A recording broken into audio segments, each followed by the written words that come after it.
Thank you so much, first of all, for joining me, for being so outspoken. You have been such an inspiration to so many people. I wanted to ask you just how you're feeling right now. I mean, because we're on the precipice, maybe, we felt this way last week, but it really does feel this way, of an indictment of the former president coming right around the corner. How do you feel about that? How are you feeling in this moment? Well, I'll tell you what, I'm doing a lot better than I was on that day almost 2 years ago. And even just looking at that clip, the nerves, the stress, the PTSD was so present, and doing a much better job of being able to cope with it now, even though it still exists. But with the looming indictment possibly for January 6th, it's been last week was very anticlimactic. You know, you thought it was going to happen on Tuesday, then Thursday, and you know, now we transition to this week coming up. Is it going to be this Tuesday? Is it going to be this Thursday?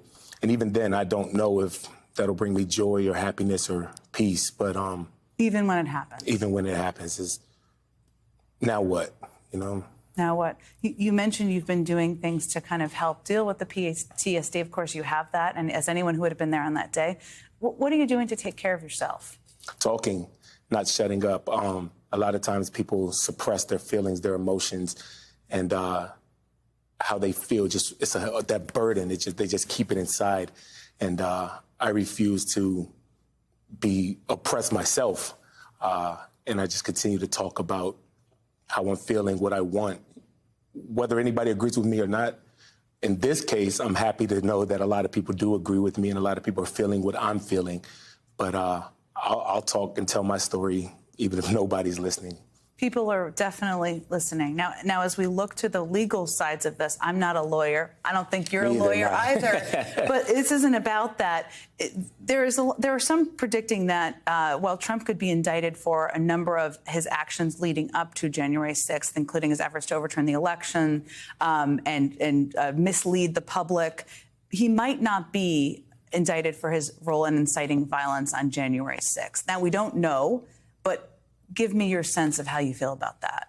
That would be extremely frustrating and a gut punch, mainly because on January 6th, in the midst of all that fighting and those individuals that were storming and attacking the Capitol and police officers, in the midst of all that, they told us the reason they were there is because Donald Trump told us to come here. So, I mean, I don't know, how that goes in court, but they literally told us the reason why they were there is because Donald Trump sent them. So it would be a gut punch. But that's why I'm trying to, the Justice Department has made statements that said we do our talking through court filings.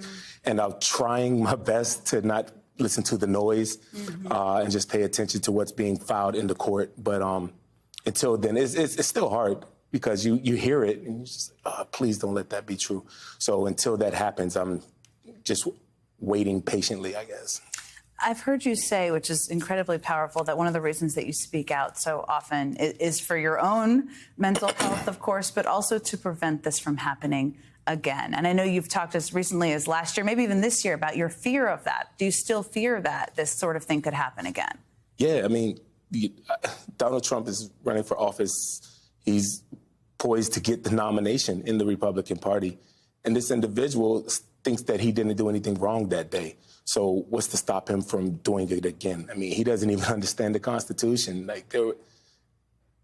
It's scary. It's very scary. You could make up all these anecdotes about why he shouldn't be in office or anything like that, but he doesn't see anything wrong with his behavior. And I think that alone is the scary part, that he has the potential to become the president again, and that is scary.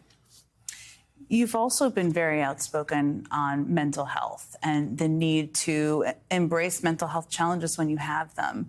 Why has that been so important to you? So many people suffer with it silently. And even when the people that don't suffer in silence, they come out about it, they're ridiculed for it. I mean, just a few months ago, Senator Fetterman